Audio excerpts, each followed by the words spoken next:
안녕하세요. 저는 올해 상일여고를 졸업한 황민서입니다.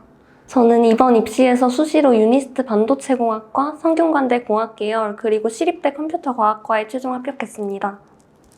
저는 유니스트 반도체공학과에 24학번으로 입학할 예정입니다. 학생부 종합 전형으로 대학에 지원하려면 좋은 내신을 받는 것도 중요하지만 그 외의 영역도 빠짐없이 챙길 수 있어야 합니다. 교과 세부 능력 및 특기사항과 창체 활동에서 본인의 진로와 역량을 드러낼 수 있도록 적극적인 활동을 하는 것이 좋습니다. 희망 전공과 관련된 주제 발표를 하는 것이나 과목 심화 탐구를 하는 것, 그리고 특정 주제에 대한 의견을 피력하며 본인의 가치관을 드러내는 것 모두 좋은 활동이 될 수 있다고 생각합니다.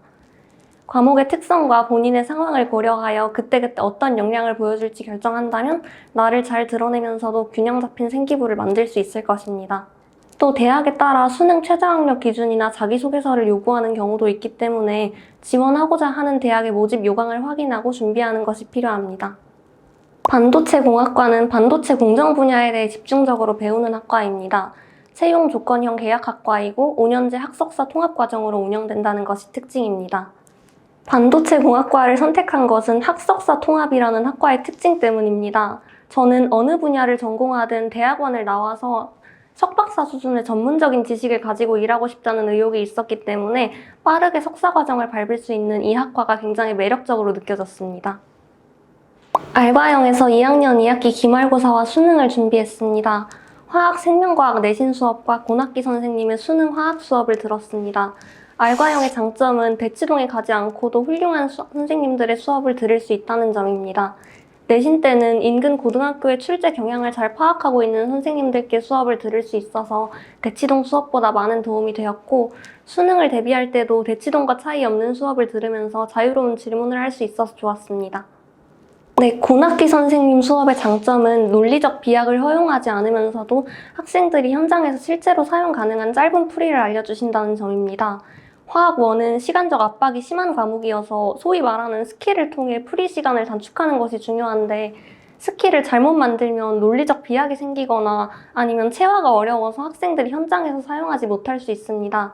하지만 고학기 선생님의 스킬은 정석적인 원리에 기반을 두고 작지만 핵심적인 팁을 알려주는 형태이기 때문에 비약이 생기지 않으면서도 학생들이 따라하기 쉽다는 장점이 있습니다. 저는 국어에서는 언어와 매체를 선택했고, 수학에서는 미적분을 선택했고, 과학탐구에서는 물리학 1과 화학 1을 선택했습니다. 물리학 1은 타 과목에 비해서 고난도 문제에 대한 부담이 적어서 선택했습니다. 물리학 1의 고난도 문제라고 꼽히는 역학 파트는 공통 수학에서 배운 내용들과 비슷한 부분이 많아서 문제를 보았을 때 그 문제를 하나의 수학 문제로 간주해서 수열 혹은 1차 함수를 사용해서 풀 수 있는 문제들이 대부분입니다.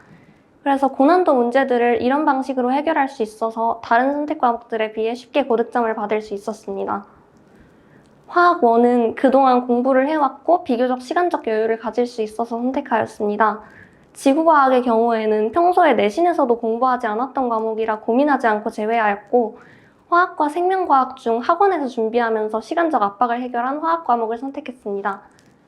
하지만 정시까지 생각하는 학생들에게는 선택 과목에 대한 다른 접근법이 필요하다고 생각합니다. 저의 경우에는 과목별 표준 점수나 만점 100분위는 고려하지 않고 수시 전형의 최저 학력 기준 충족만 생각하여 선택하였습니다.